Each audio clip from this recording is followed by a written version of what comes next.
سالم نے خبر دی اور انہیں عبداللہ بن عمر رضی اللہ عنہ نے فرمایا کہ رسول کریم صلی اللہ علیہ وسلم نے فرمایا، ایک مسلمان دوسرے مسلمان کا بھائی ہے، پس اس پر ظلم نہ کرے اور نہ ظلم ہونے دے۔ جو شخص اپنے بھائی کی ضرورت پوری کرے اللہ تعالیٰ اس کی ضرورت پوری کرے گا۔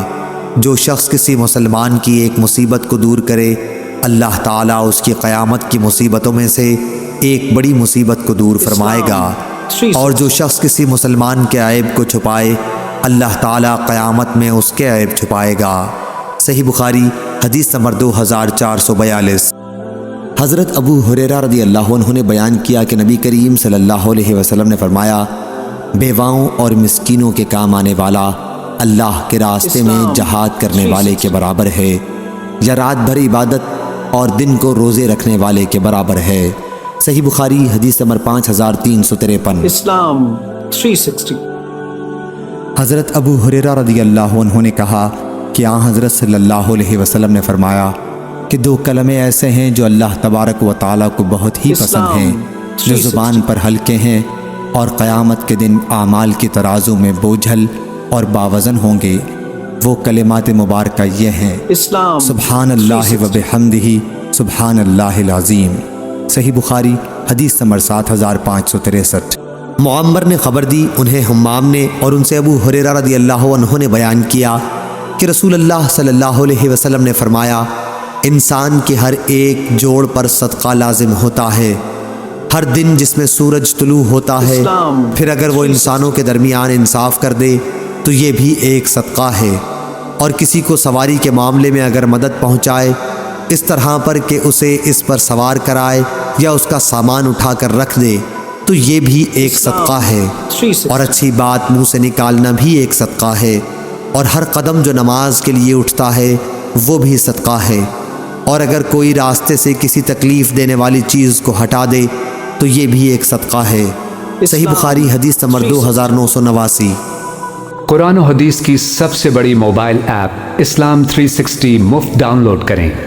معمر نے خبر دی، انہیں حمام نے اور ان سے ابو ہریرہ رضی اللہ عنہ نے بیان کیا کہ رسول اللہ صلی اللہ علیہ وسلم نے فرمایا، انسان کے ہر ایک جوڑ پر صدقہ لازم ہوتا ہے، ہر دن جس میں سورج طلوع ہوتا ہے، پھر اگر وہ انسانوں کے درمیان انصاف کر دے تو یہ بھی ایک صدقہ ہے، اور کسی کو سواری کے معاملے میں اگر مدد پہنچائے اس طرح پر کہ اسے اس پر سوار کرائے یا اس کا سامان اٹھا کر رکھ دے تو یہ بھی ایک صدقہ ہے، اور اچھی بات منہ سے نکالنا بھی ایک صدقہ ہے، اور ہر قدم جو نماز کے لیے اٹھتا ہے وہ بھی صدقہ ہے، اور اگر کوئی راستے سے کسی تکلیف دینے والی چیز کو ہٹا دے تو یہ بھی ایک صدقہ ہے۔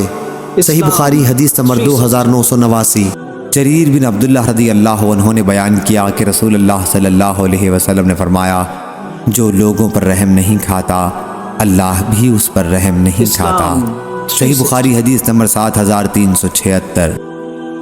ابن شہاب ظاہری نے بیان کیا کہ مجھے بنو تمیم کے مولا ابو سہیل بن ابی انس نے خبر دی، ان سے ان کے والد نے بیان کیا اور انہوں نے ابو ہریرہ رضی اللہ عنہ کو کہتے سنا کہ رسول اللہ صلی اللہ علیہ وسلم نے فرمایا، جب رمضان کا مہینہ آتا ہے تو آسمان کے تمام دروازے کھول دیے جاتے ہیں، جہنم کے دروازے بند کر دیے جاتے ہیں، اور شیاطین کو زنجیروں سے جکڑ دیا جاتا ہے۔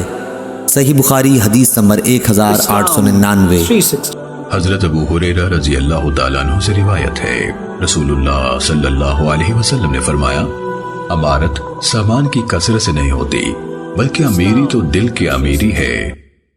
سنن ابن ماجہ حدیث نمبر 4137۔ ابو معمر عبداللہ بن مخبرہ نے بیان کیا کہ ہم نے خباب بن عرط رضی اللہ تعالیٰ عنہ سے کہا کہ کیا رسول اللہ صلی اللہ علیہ وسلم ظہر اور عصر میں قرآن مجید پڑھتے تھے؟ انہوں نے جواب دیا کہ ہاں۔ ہم نے پوچھا کہ آپ کو معلوم کس طرح ہوتا تھا؟ انہوں نے بتایا کہ آپ کی ریش مبارک ہلنے سے۔ صحیح بخاری حدیث نمبر 777۔ امام مالک نے بیان کیا، انہوں نے ابو بکر بن عمر بن عبد الرحمن بن عبداللہ بن عمر بن خطاب سے بیان کیا اور ان کو سعید بن یسار نے بتلایا کہ میں عبداللہ بن عمر رضی اللہ عنہ کے ساتھ مکے کے راستے میں تھا۔ سعید نے کہا کہ جب راستے میں مجھے طلوع فجر کا خطرہ ہوا تو سواری سے اتر کر میں نے وتر پڑھ لیا اور پھر عبداللہ بن عمر رضی اللہ عنہ سے جا ملا۔ آپ نے پوچھا کہ کہاں رک گئے تھے؟ میں نے کہا میں اب صبح کا وقت ہونے ہی والا تھا، اس لیے میں سواری سے اتر کر وتر پڑھنے لگا۔ اس پر حضرت عبداللہ بن عمر رضی اللہ عنہ نے فرمایا کہ کیا تمہارے لیے نبی کریم صلی اللہ علیہ وسلم کا عمل اچھا نمونہ نہیں ہے؟ میں نے عرض کیا کیوں نہیں، بے شک ہے۔ آپ رضی اللہ عنہ نے بتلایا کہ نبی کریم صلی اللہ علیہ وسلم تو اونٹ ہی پر وتر پڑھ لیا کرتے تھے۔ صحیح بخاری حدیث نمبر 999۔